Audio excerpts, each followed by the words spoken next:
Okay, the guys wanted me to tell you about the 1970 303 Panther Wankel we got. Pretty much standard issue, nothing too fancy that we ain't already seen. It does have the deep snow clearance, the bigger snow, you know, inch and a half deeper snow, goes through that better. So it's got a rotary engine. Yep. It's got the Wankel starter conversion. Yeah, Dave Webster wouldn't help us on that one either. Leopard print seat, complete track. This one we ended up with because one of those other ones we looked at the other day,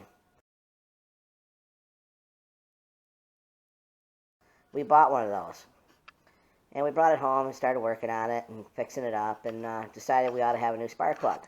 So when we took the spark plug out, it had an NGK spark plug in there.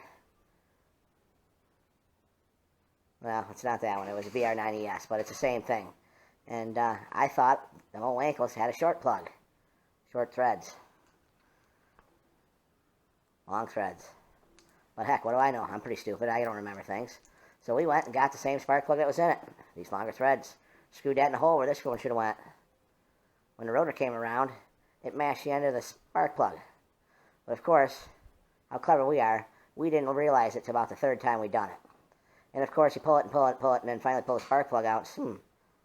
Electrode smashed down. You regap it, put it back in there, pull it. It fires the first time, and doesn't fire the next dozen times. You pull it back out. Ooh, the electrode smashed down again. So finally, you start figuring out, I wonder why.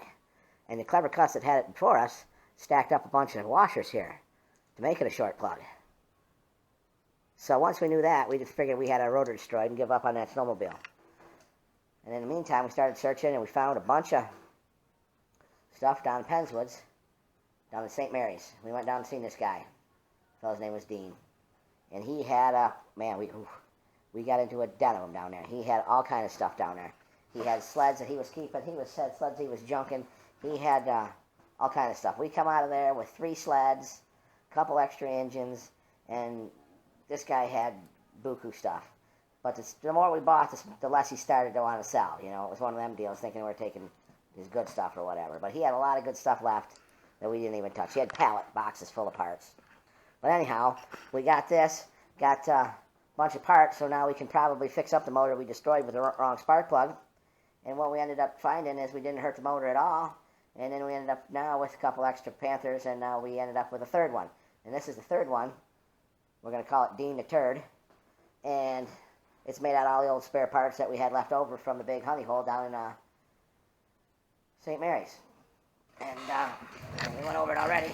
Rotary power. We'll see if we can get her to fire. I gotta turn it on.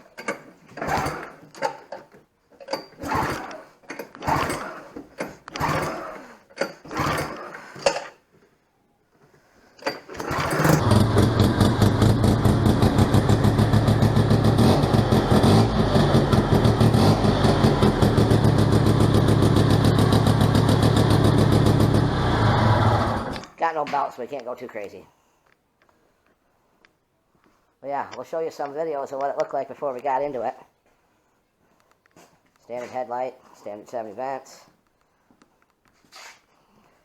Tell us a 70. This is a decal I used in 70. Only in 70. Had the white block letters with the black letters, I guess, or white blocks, or what, you know what I'm talking about. Yeah, it's got a glove box door.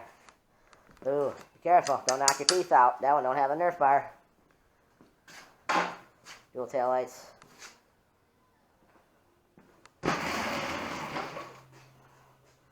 Dean the Turd.